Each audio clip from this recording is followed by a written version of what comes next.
Wowzers. Get ready, ladies and gentlemen, for yet another consciousness expanding, cosmos exploring, star people enlightening experience. Here on Inspirado Projecto, we are going to be interviewing Heather Phrase, a woman I met through the Harmonic Convergence. If you've been listening to the podcast lately, there are quite a few people that you've heard from so far that I met through the Harmonic Convergence during the Zoom after parties.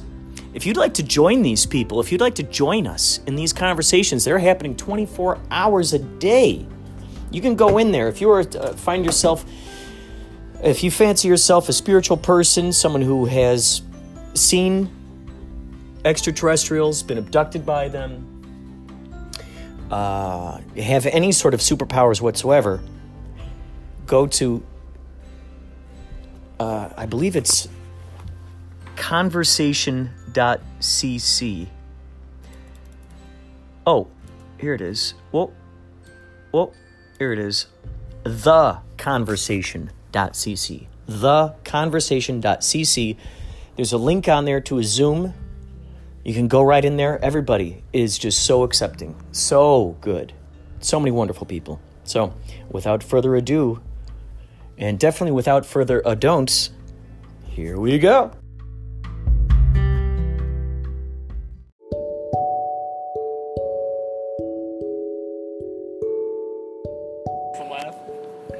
Hey Kurt, this is Richard Wilson from Mad Shelley Films, and we have a message for you. This is Mad Shelley Films, and you're listening to Inspirado Projecto Radio.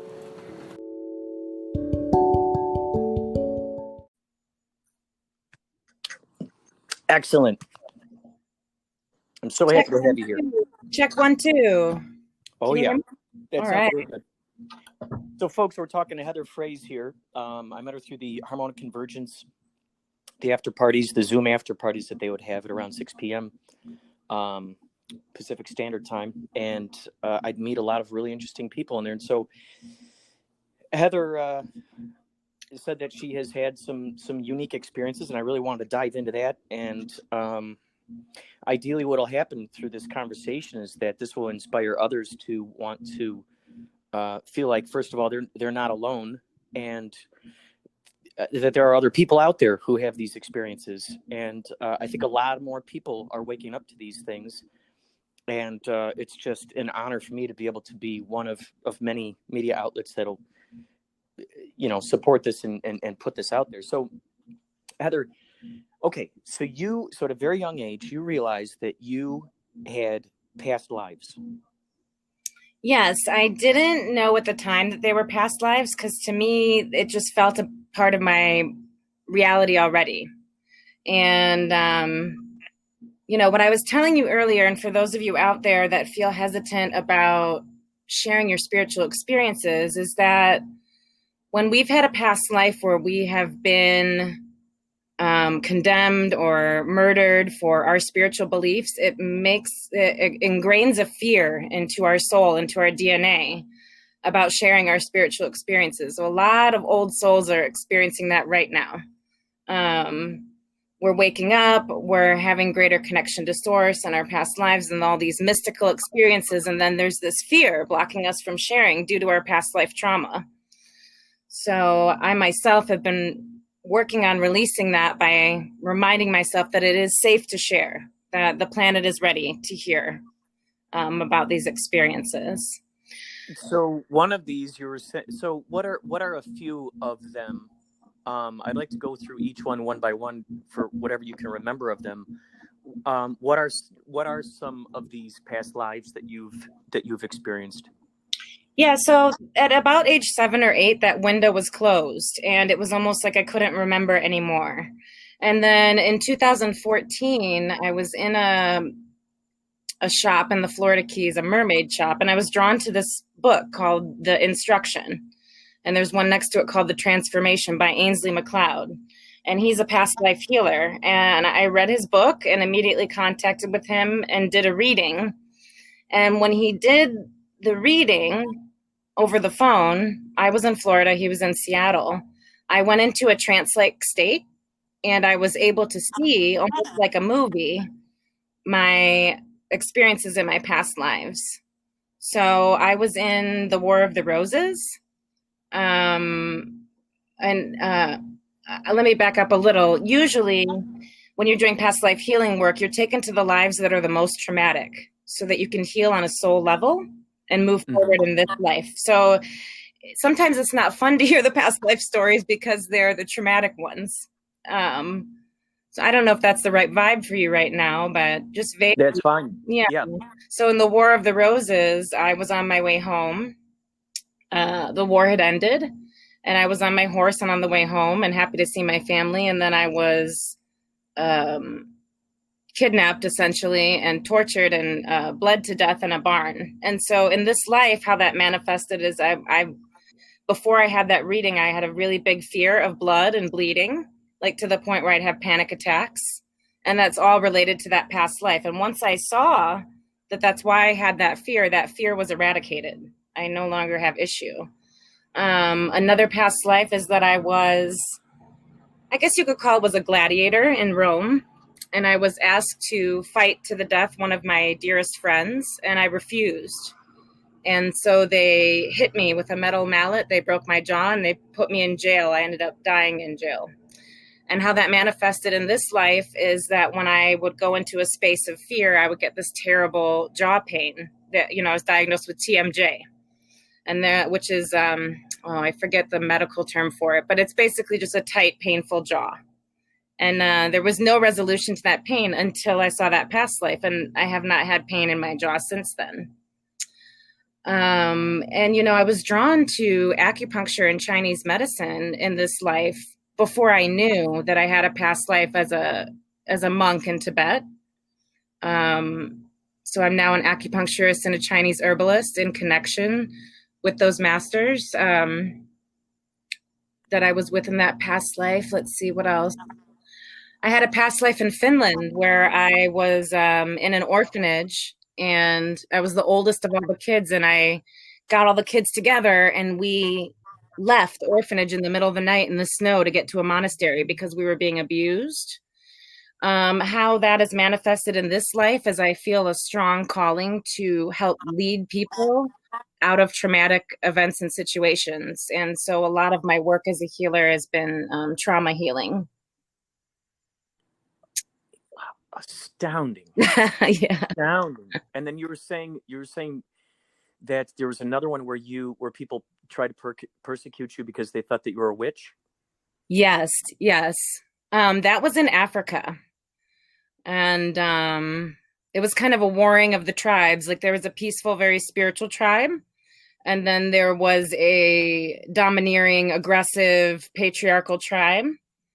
And they actually came and they burned down our entire village. And I survived, but I was trying to save the children, and I could not save them all. And so that manifested two things in this life. For a long time, I would always go into fear if I couldn't get something done quick enough. Like it felt kind of like a life or death situation sometimes, even just like finding my keys.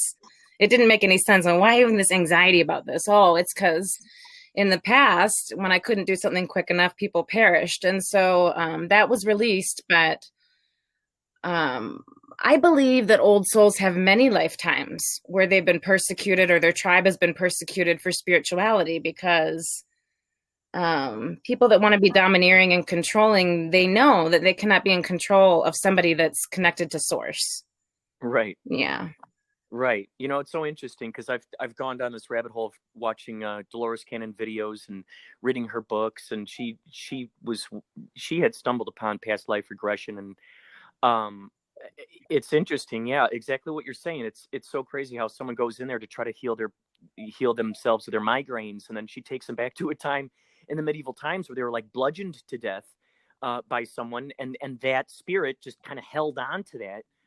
And that's why they got the migraines. And then once they recognize that and they go, okay, you can leave now, you don't have to hold this grudge or however she describes it, like, okay, you can leave now. Now all of a sudden, away goes the migraine. So it's really intriguing that you were able to make these connections and that it resonated with you at such a high level, where now that when you find yourself coming across those similar situations, you go, oh, okay, I know where the domino began.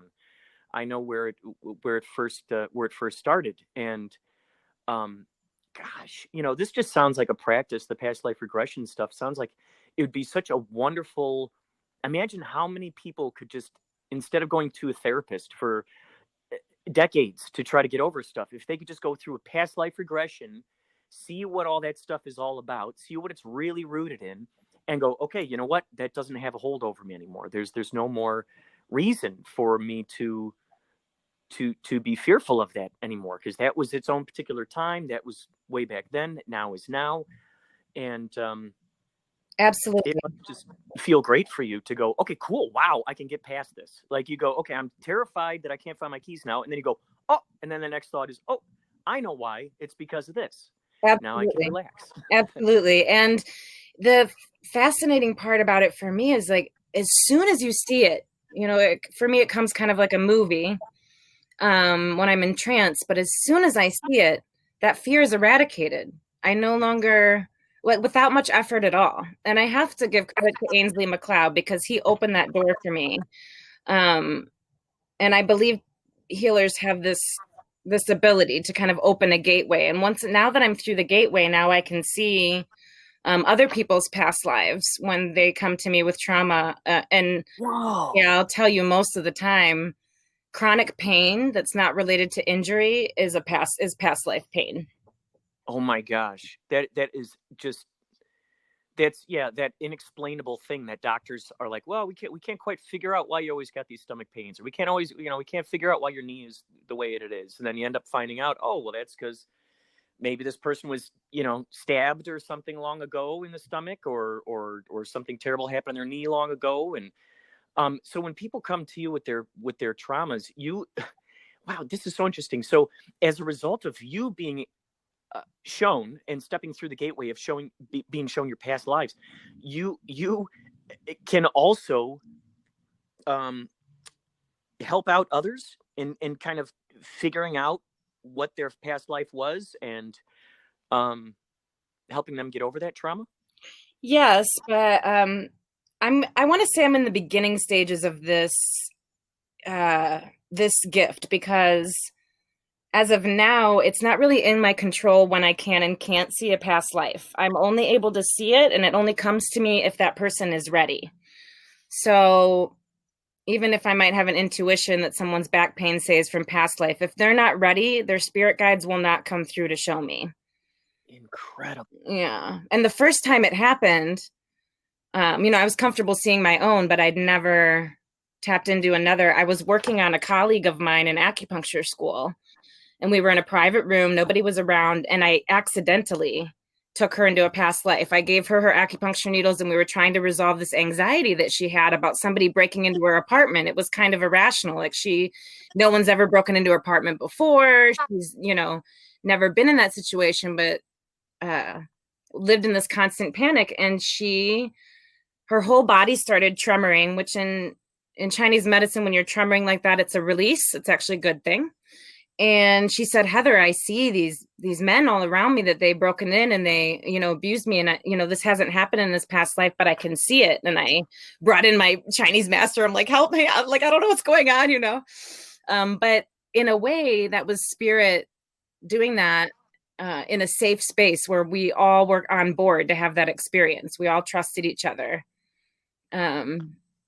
Wow. Yeah. I love it. Definitely people have to be open to it, because if there's someone who is, I guess, more of, not open to the possibility of source working through us and working for us.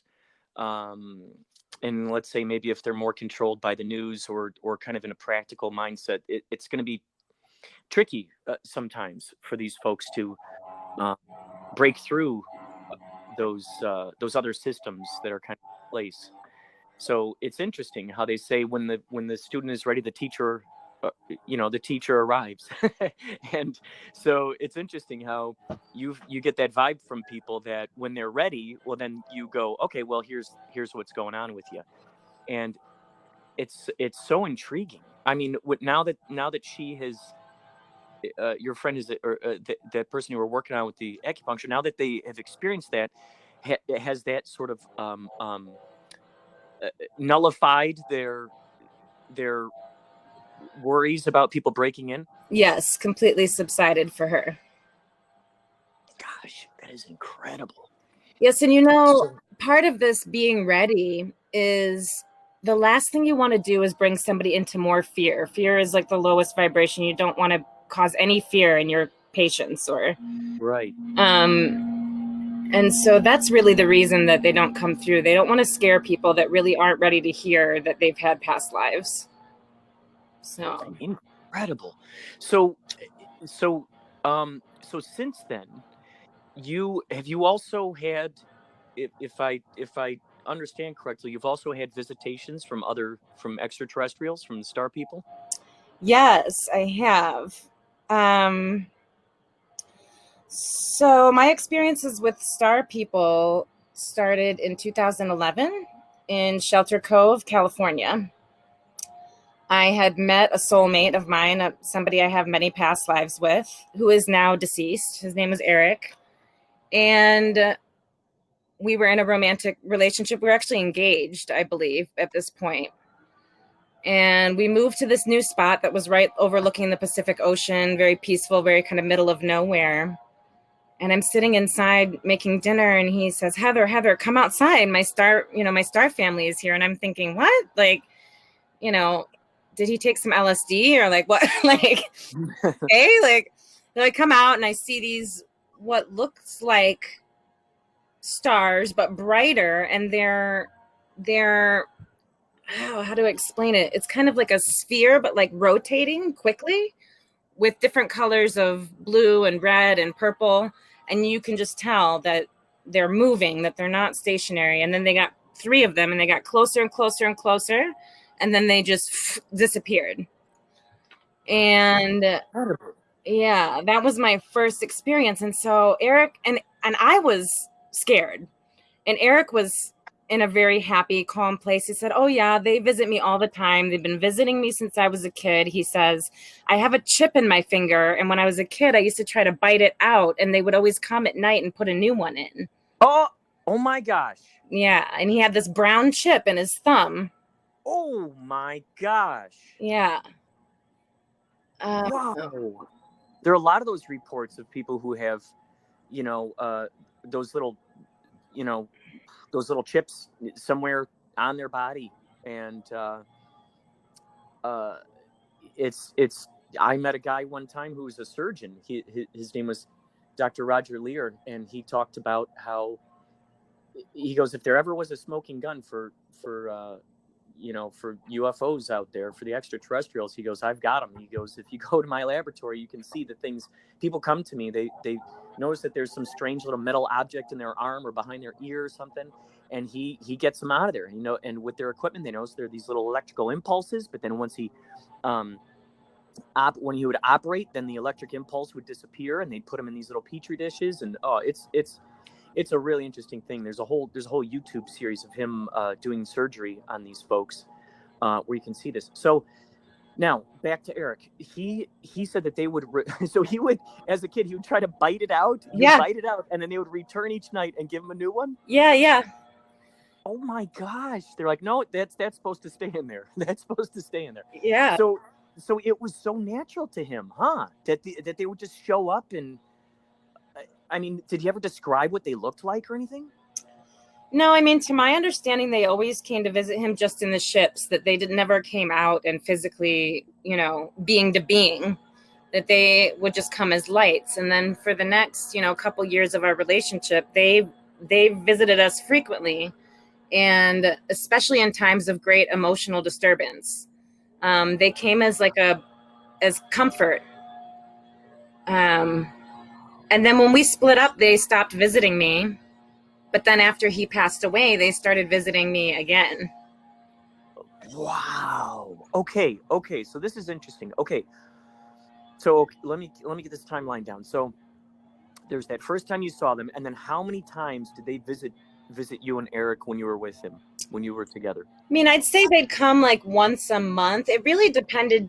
I noticed that it depended on where we were. Like they needed to feel comfortable that they could show up without being seen by others. Mm-hmm. You know, for instance, when we were in a really remote area of Costa Rica, they came to visit a lot.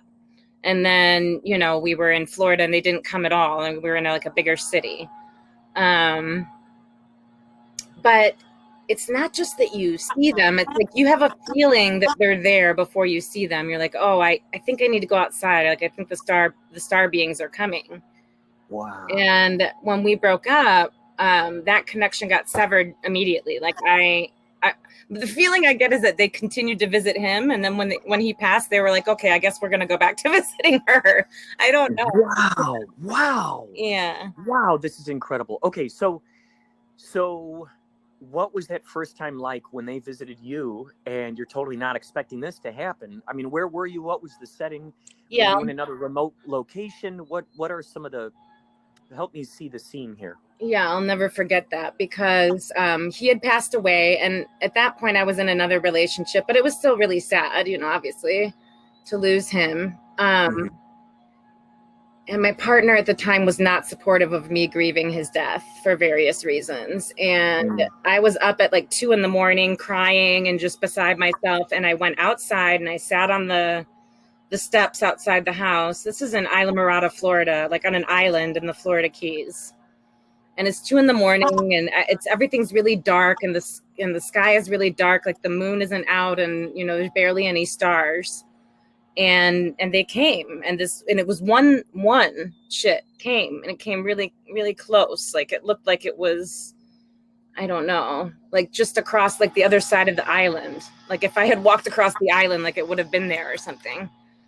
And the message I got from them was that, you know, everything was going to be okay and that they were there for me and, you know, basically not to worry. And this like wave of calm washed over my body. And I just knew that he was okay. In that moment, I knew that Eric was okay and that, you know, that I would see him again someday. Wow. I find it quite intriguing that the connection between you grieving Eric and them showing up was really quite synchronistic in itself. Yeah.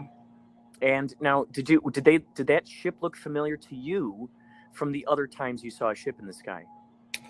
Yeah, it looked the same as the others before. The ones that I see, and I do believe that different star families visit different people. And so that's why we see different kinds of ships. And the ones that I see always look the same. And what I didn't understand is why it used to always be 3 and now it's usually just 1 ship. Interesting. Yeah. Interesting. Now, is there any chance that you'd be able, and you don't have to do it right now, but if there's any way that you can draw, you know, in any way, you know, I don't care if it's a scribble, I don't care if it's just sketched or however detailed you want to make it. I would love to see, you know, a picture of what that looks like as the ships that you're used to seeing. Yeah. So that's just a side note. I would be so honored to see what that looks like.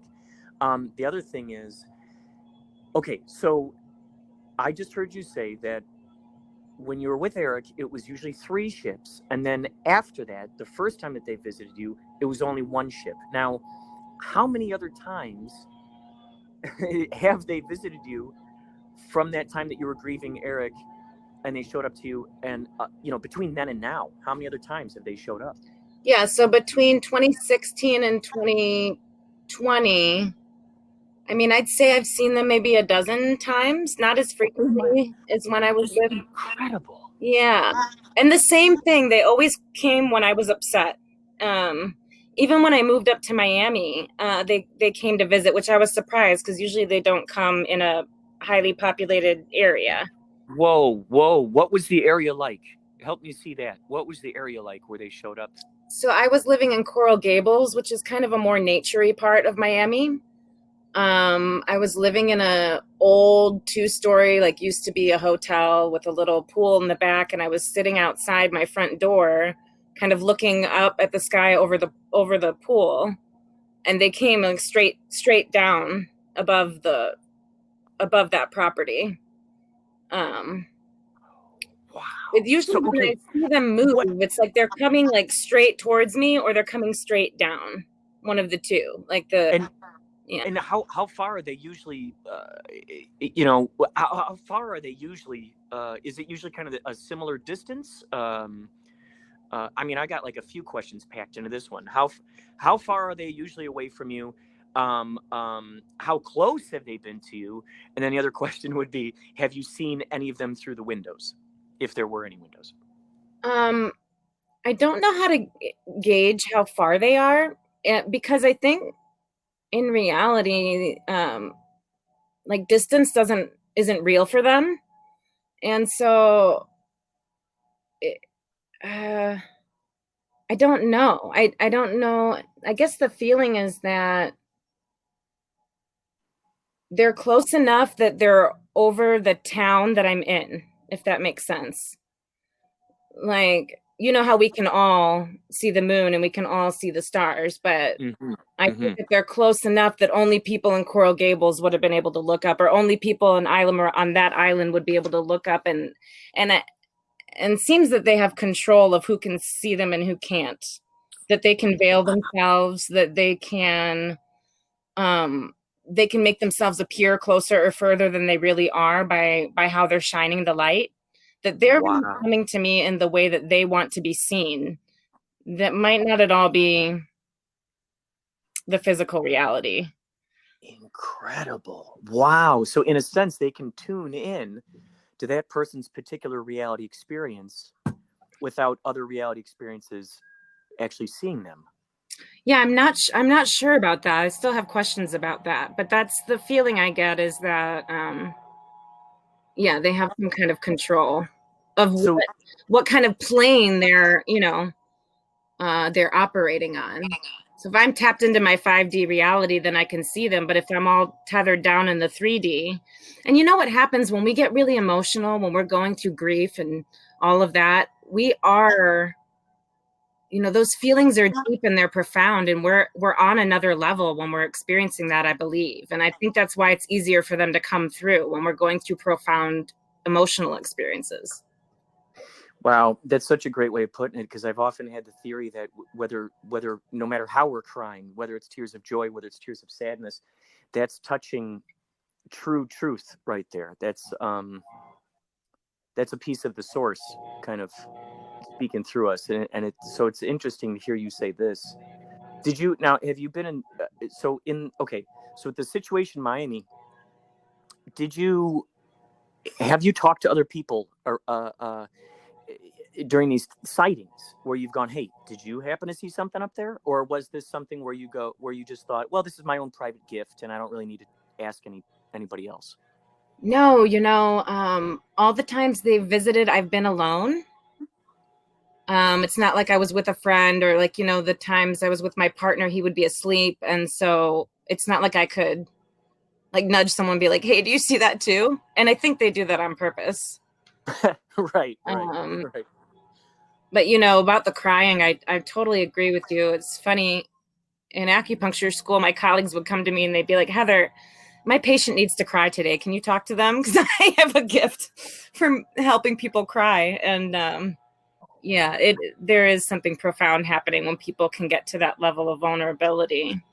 And as far as the windows, seeing them out the windows goes, I never did see them out the windows until after the harmonic convergence. Now they show up. I'm staying in just outside Chicago right now, and there's a skylight in my bedroom, and I'll be laying in bed and I'll see this flash out the skylight, and oh my God, yeah, and then I go outside, and then they're here.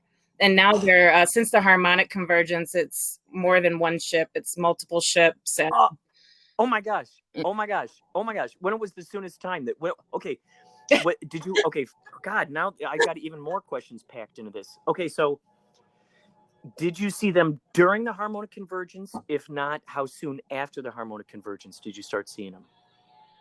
Okay, so prior to the harmonic convergence, like I said, they would visit every once in a while, usually when I was upset, and when I was by myself. And just as a light, and I never had an experience with a being.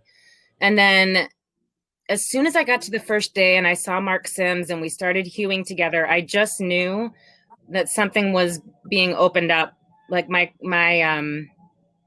connection to them and the fear. I had some fear about interacting with them prior to the harmonic convergence, and I think that's why they didn't get any closer, because they knew it made me feel kind of afraid. Wow. And so my fear lessened. And then at the end, when we did our hewing at night, it was 9 p.m. Pacific time, so it was 11 o'clock here in Chicago.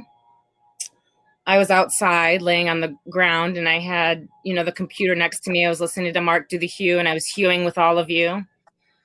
And a being actually appeared. So if you're ready, I can tell that story. Yes, please. Yes, please. So this is really profound. I want to make sure I don't leave anything out. So thank you for this gift, by the way. Thank you for this gift. I cannot tell you how excited I am to hear it. You're Thank welcome. You. So I went out and we're hewing, and I want to say about a quarter of the way through the hew of the 20 minutes, I was feeling fear again. And I was trying to breathe and like not have fear. And Eric showed up. So I do have connection to the other side. Like my brother's passed and Eric, and I communicate with them sometimes, and I talk to my spirit guides, but very rarely do they show up in physical presence. Like I can count on one hand how many times that's happened. But Eric, the guy who showed me the UFOs to begin with, showed up and he laid down next to me on the deck and was holding my hand and like telling me that it was okay. And the beings started communicating with me telepathically, and they were very jovial. Like they were very excited. And they were like, okay, like almost talking to me like a little kid. If you can keep your eyes closed for the rest of the view, we'll show up, And I'm like, okay, I'll keep my eyes closed. Like, I can do it, like skin is coming, don't peek, Oh, I love it. And I'm like holding Eric's hand. I'm holding Eric's hand. And all of a sudden there's a little girl, like obviously my eyes are closed, but I see in my mind's eye, a little girl running around the yard saying like, we're not afraid. And I don't know yet who that being was. I think it's maybe a future child of mine. But so she's running around the field saying, we're not afraid. Eric's holding my hand. They're telling me if you keep your eyes closed to the end of the hew, we're going to show up. So I'm hewing and my voice I'm a singer. And so I'm very connected with my voice, and my voice gets kind of hijacked by one of the beings. It wasn't scary, but my voice started sounding kind of like a didgeridoo. It was making all these low, like strange sounds and kind of breaking. You know how like a kid's voice breaks when they go through puberty? It was like breaking like that. And it was not my own doing. And I understood that they wanted to experience voice through my body. And so I allowed it. I gave them permission. And it was like they were playing around with my vocal cords. And we're very happy about it. And then the hew ended, and we were in our silent contemplation, and Eric was still there next to me. And they said, they told me to keep my eyes closed because it would be too much if I opened my eyes. I'm a auditory and kinesthetic more so than a visual person. Like when visual gets involved, I sometimes go to fear. So I kept my eyes closed, and a being came and sat right at my head. I would say it was maybe twice the height of a human. Wow. And they put their hand, or whatever the star beings would call that, on my forehead as they were sitting above my head. And Eric's next to me, so they're sitting above my head. They put their hand on my forehead, and this wave of calm came over my body.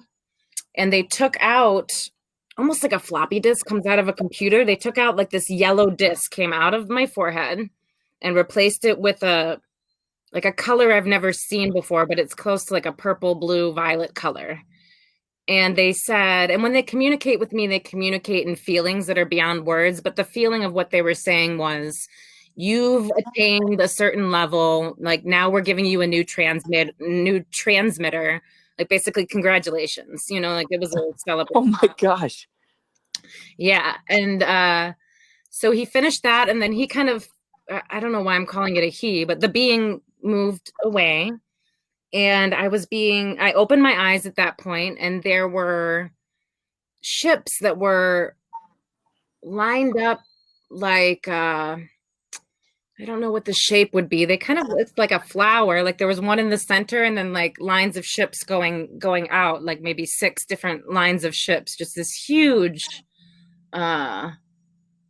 demonstration. But they were far away, like they appeared as stars almost, but you could tell by the formation that they weren't stars. Like they made this very obvious shape, but one that if, like, let's say my neighbor looked up, they might not notice. And I was being called then to go out into the field behind the house. So I got up and I went into the field, and a freight train started going by, which vibrates the ground. And they were saying to me, like, oh, dance with us, to the rhythm of the freight train, like the rhythm vibrating on the ground. And so I was dancing with them.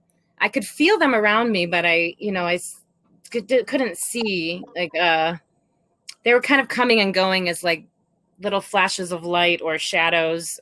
It definitely felt like there were maybe 10 different beings dancing in the yard to the freight train. Yeah, and then I was blissed out on that for a couple days. I had a hard time coming back to reality. I was exhausted after that experience. I think I slept for, almost 24 hours. Wow. Yeah. This is incredible. So with any of these times that you've seen ships in the sky, have there been any times where you've seen them in the daytime? You know what? I'll say no, like not to my consciousness, but I'm just learning now from other people from the convergence that when they show up in the daytime, they can mask themselves as clouds. I don't know if you've heard this. It's so crazy you said that. It's so crazy you said that because a couple days after harmonic convergence, I was like, oh man, I haven't, as far as I know, I haven't seen any crafts in the sky. And I saw one of those clouds that I see on the internet where it looks like it's in the shape of a huge UFO. And it was the first time I'd ever seen one of those kinds of clouds. First time I'd ever seen one of those kinds of clouds. And for some reason, it was recognizable in my brain of like, oh, I've seen pictures of that kind of cloud where people think that might be a UFO. But I kick myself for not taking a photo of it, for thinking, oh my God, they were disguising themselves. They were hiding themselves as a cloud. And I didn't learn about that till the next day when I interviewed Adele Summer, who has a history of seeing paranormal things in the daytime. And she's like, oh yeah, they can hide as clouds. And I'm like, oh my gosh, that means I just saw the day before. I just saw one. Oh my God, what the heck? That's beautiful. So have you seen those kinds of clouds in the sky? Have you seen them where you're like, okay, that looks like a UFO, but that's a cloud?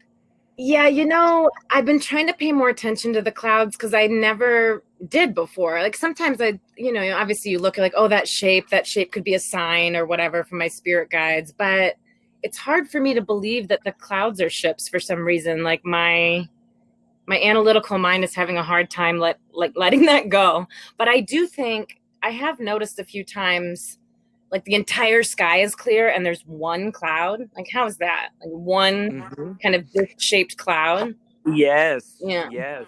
And what a great way for them to camouflage themselves. I mean, heck, if they can just kind of appear and disappear at will and play with our senses. I mean, it sounds to me like they're not really, they're not beholden to our space-time continuum. They can just blip around from location to location, and I guess it wouldn't be out of the question for them to also be able to camouflage themselves as clouds and fly around without causing alarm or freaking people out. I mean, it's quite possible. I mean, heck, if they can show up at your head and pull out a floppy disk and put a brand new one and level you up like it's a video game, and dance with you in the field, then I guess it totally could be possible for them to disguise themselves as a cloud.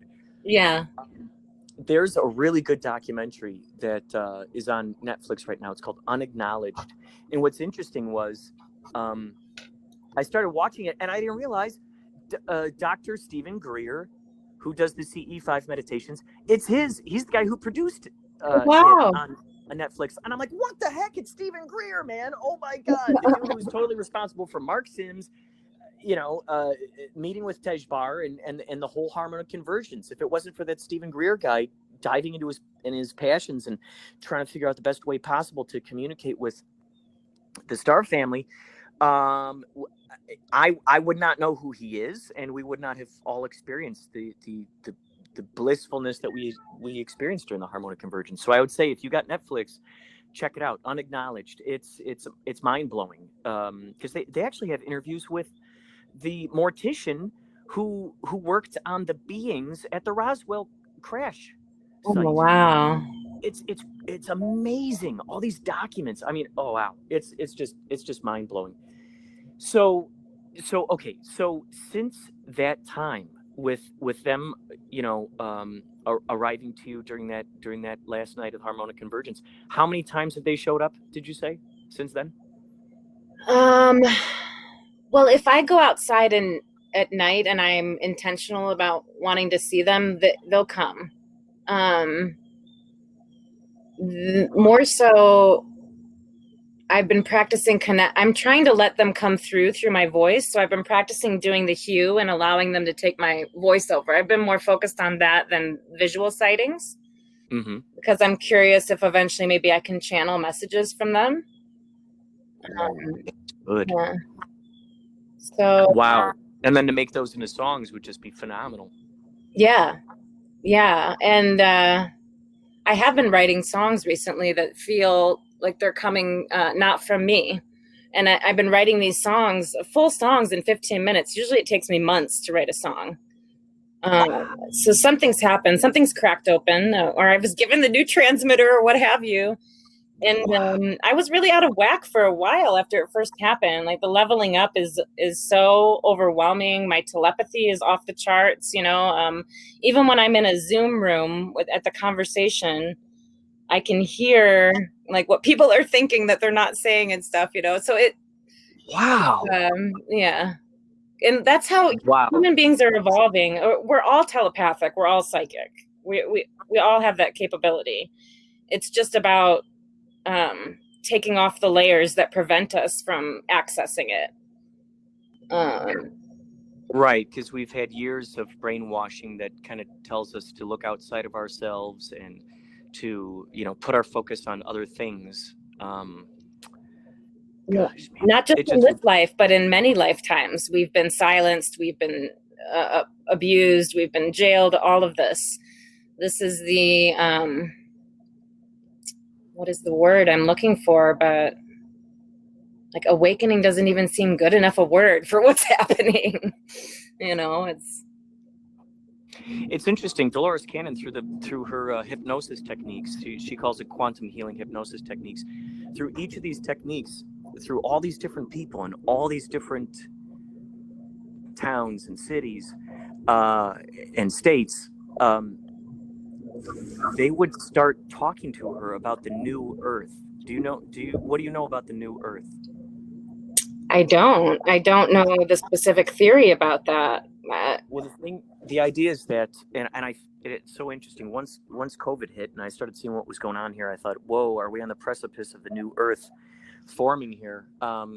Because through those, well, I'll say through those channelings, it was revealed that there will be there's basically a template of another Earth that, and I know it sounds, crazy and strange and just out of whack, but the idea is that those who are stuck in looking at the illusions of what's going on right here, and being so fully immersed in the human aspect of what's going on out there in the world, those people will stay on one Earth. They'll stay on the Earth that's full of fighting and competition and just all the low vibrating, anger and just all that stuff, screaming and yelling.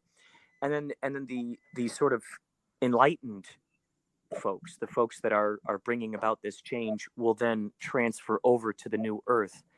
And many people have asked her, well, how is this possible? Does this mean that I will no longer see my friends or family or anything like that? And she said it's more of like a parallel universe type of thing where we will transfer over into that new earth, feeling totally like it's a whole brand new thing, but the other version of ourselves will kind of be with the people. They'll think that it's us, but it's really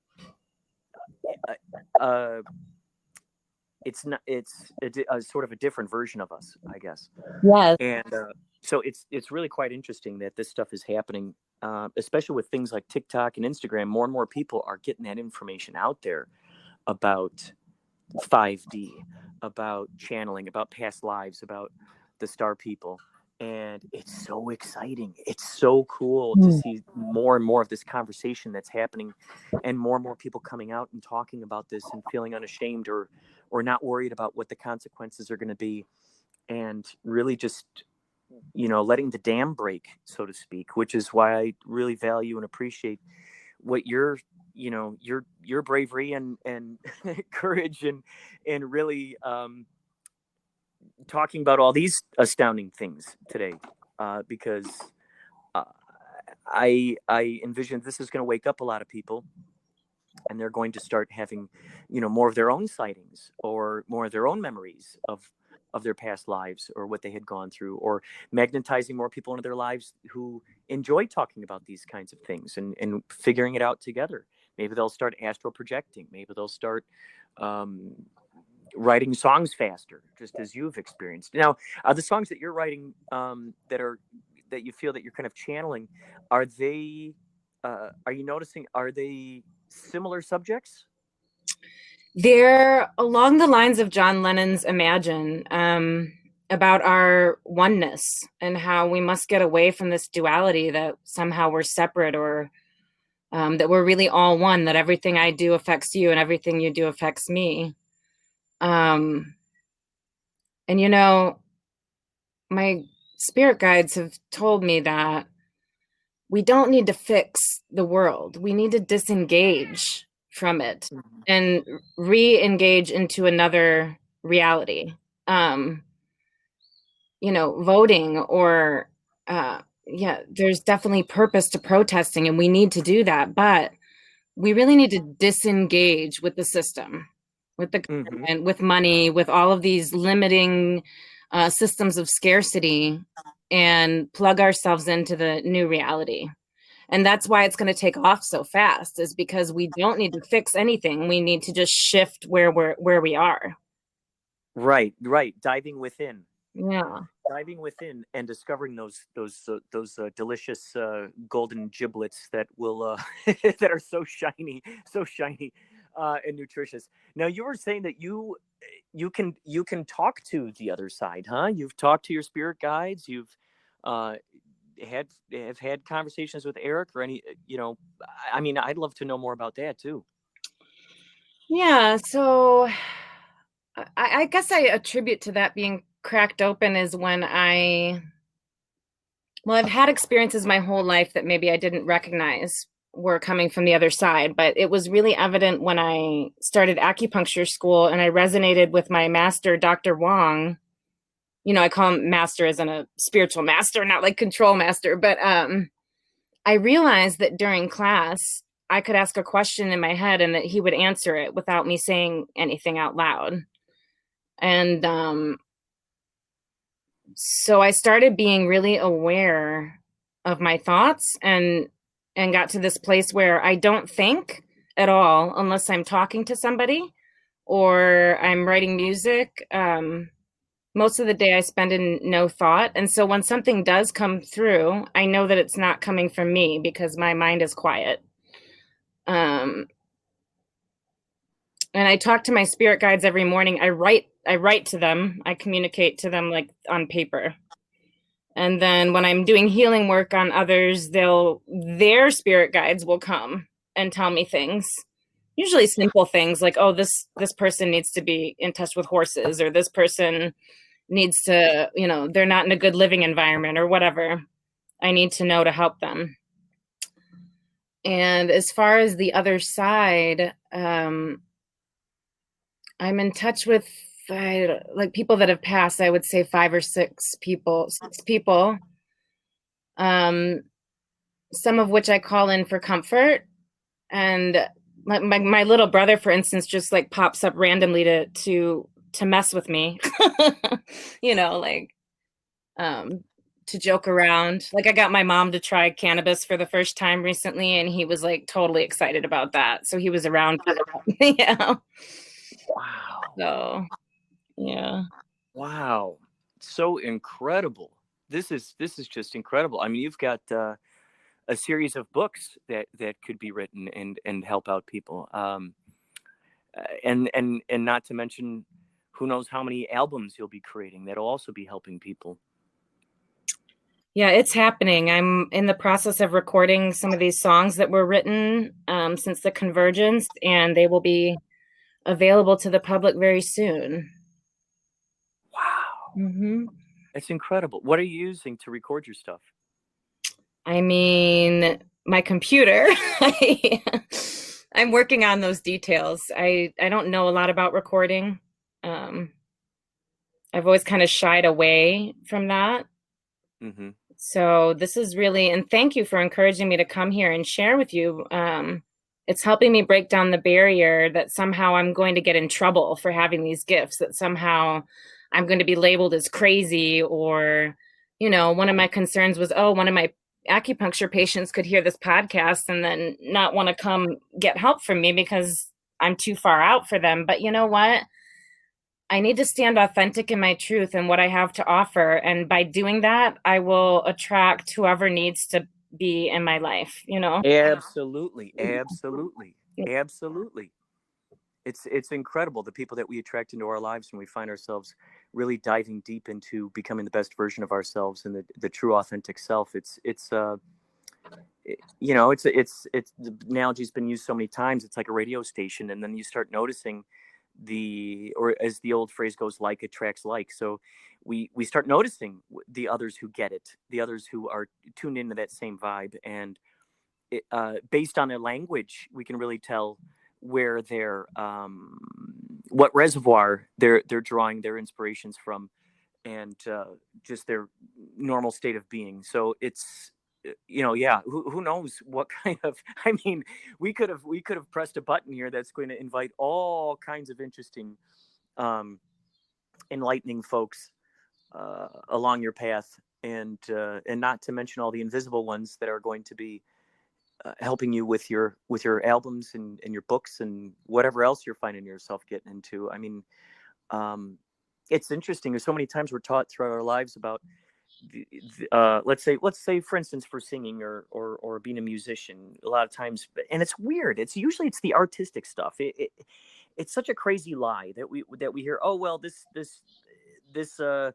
career is oversaturated. You'll never get, there's no way, you'll have to compete with all these people. Oh, that career is oversaturated. Oh, you have to compete with all these people.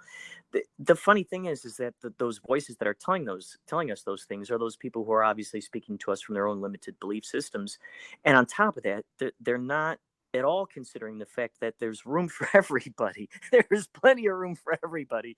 There's it's simply, the genius is the one who has followed their inspiration all the way to well, just say the target that they're reaching, or um, the geniuses have successfully sort of tuned out the naysayers and turned up the volume on the inspiration and the brightness of that, and it's really quite amazing. It's astounding when we open up our arms to those infinite possibilities of making their ways towards us and helping us out. It's amazing. As soon as that happens, wowzers, we start seeing all kinds of improbable things, and people shake their heads at you and they go, "What? That's impossible. How are you doing that? How are you doing that?" And you're going, "Well, it's happening." It's all I know. It's Yeah. happening right now, Yeah. and it feels so good because then it keeps proving itself over and over and over again. And I just love the fact that you just dove so deep into the surrender and allowance of letting those inspirations speak through you since the harmonic convergence, and the fact that here you are speaking your truth. It's It's so exciting. I mean, I'm feeling such a high vibration right now, just talking to you, hearing your Oh. stories. You know, I do feel called, like my spirit guides are literally nagging me that if I don't say this, that it won't be good. But I want to let your listeners know that this space that I'm in of connection and bliss now did not come easily. I've been through, in my 33 years, I've been through a lot of trauma. In the physical body, you know, police brutality and domestic violence and emergency surgery and near-death experiences and suicidal depression. And just, I've gone through the darkness to get to the light. And so if you are feeling like you're in a dark place, especially with what's going on in the world right now and trying to adjust your reality to a new paradigm, have faith that everything you're experiencing is only a symptom of healing. Your depression, your anxiety, all of it is a symptom of healing. It is your body finding its way to a new vibration. Wow. And I think, you know, to supplement that, to supplement the nutritious information that goes along with that is definitely finding YouTube videos that are that talk about those kinds of things, that help someone navigate their way through making sense of becoming the best versions of themselves and touching source as often and as purely as possible. I can definitely say that watching Abraham Hicks, Esther Hicks videos where she's channeling Abraham, or Daryl Anka where he's channeling Bashar, or watching Dolores Cannon videos. You mentioned, who's the guy that you mentioned earlier, or who's the person you mentioned earlier who, with the past life person who woke you up? Yes, Ainsley McLeod. He's incredible human being. Ainsley McLeod. Yeah. God. It's so great that there's all this alternative media that's out there that's just going, look, here I am. I'm here to talk to you. For instance, the Gaia Network is just such a great blessing that thing is out there for people to see. And there's tons of wonderful documentaries on there. One about rewiring the brain that I've been watching. One about astral projection. I've tons of just wonderful information that's out there. So it's great that, you know, we are not enslaved to whatever the mainstream media is, or whatever's just naturally there on the TV. In fact, I would say turn off regular TV. Don't watch the news in the morning. Don't watch the news before you go to sleep. Wake up in the morning and do some meditation, or wake up in the morning and watch some high vibrating YouTube videos, or even binaural beats. Throw on the headphones and get some binaural beats going that help raise the vibration or wake up the third eye.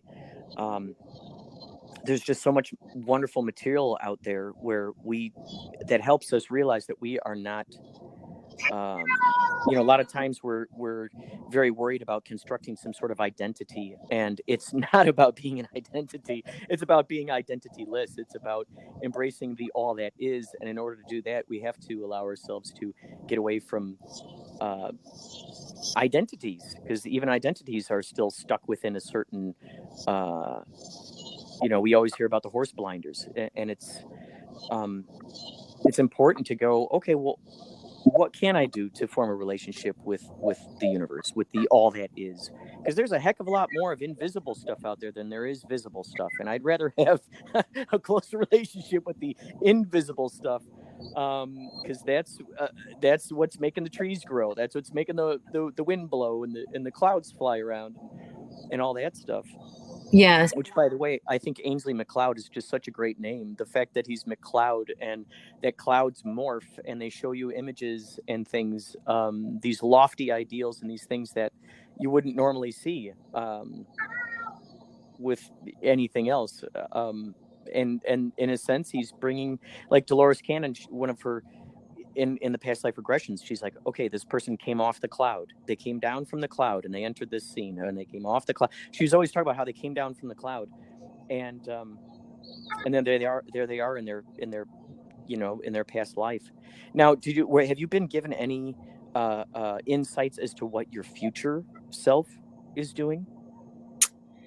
Yes. So I had a vision of my business will be called Peaceful Ethos. I don't even know if I want to call it a business, but to start a peace caravan of people traveling through spiritual spots on the country. That's going to be happening soon, I believe.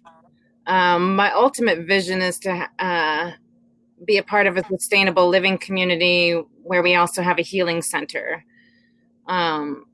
It's time to heal each other and the planet, and because we're all connected, we just need to heal so that we can see it.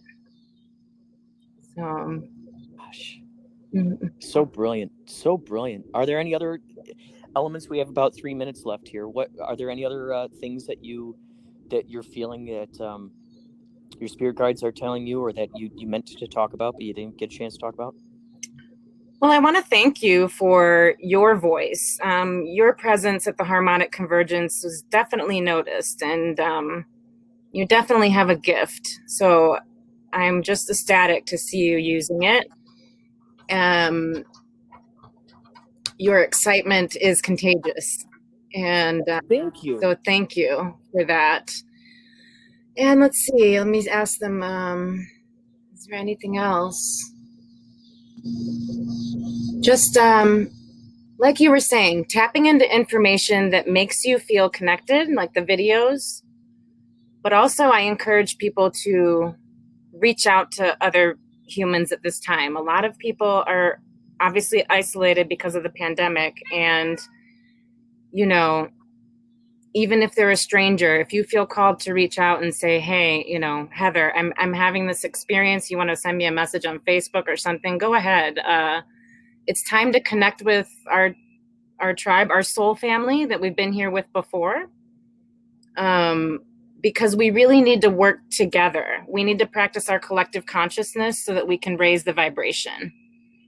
So that's why I'm passionate right now, working at theconversation.cc. We're hosting free-flowing conversations there all the time, and doing spontaneous group healings on people that show up. And none of this has been planned. This is all just divinely unfolded since the Harmonic Convergence. I had no idea how profound a shift would happen after Mark Sims and everything that team did. So much gratitude for that team, for all the people that have come together since then. It's impacted me greatly. I'm very grateful. Wow. And it just feels so good to be in that vibration. It's been said that is just the natural vibration. That's the natural state that we are actually born to be in, is that whenever we feel excitement, whenever we feel joy, whenever we feel that thrill, that's, a step closer to putting our finger on source, on that pure vibe that's emanating. And it just, it feels so good, especially when you're talking to even one other person. But then you imagine 3 or 4 or 5 or 6 other people who are all tuned into that harmony, and lifting each other up, encouraging each other, and giving them tools and advice and ideas as to how to better tune into becoming the best version of themselves. And it just feels so good. And that 10 days harmonic convergence, waking right up and going to sleep at night all day long, just feeling that high vibration. Oh man, yeah, it was like, wow, this is so natural. This is the way life really naturally just ought to be. It was just so obvious. It's like, yep, this is how life really ought to be. And then I continue to experience more and more synchronicities, and oh God, this is the lifetime we've been waiting for. And that feeling you get when you're looking at a mountain or a waterfall, that feeling of inexplicable awe, that is our natural state of being. That is what it means to be experiencing humanity. And we'll get there. I have faith. Absolutely. Oh my gosh. Absolutely. Oh my God. Heather, thank you so much. And you know what I'm going to do? I'm going to put your Are you okay with me putting your Facebook contact into the description so people can find you? Yep, time to rock and roll. And also, if you happen to do you have a SoundCloud or any place right now that maybe you have posted any of your music? Not yet. That goes back to past life fear of sharing my music. I'm just about to break that barrier now. So it will be coming. I'll post it on Facebook when it comes out. Oh, I love it. Oh, wow. Heather, you are just so good. You are so good. And who knows how many past lives we've known each other in. I'm sure.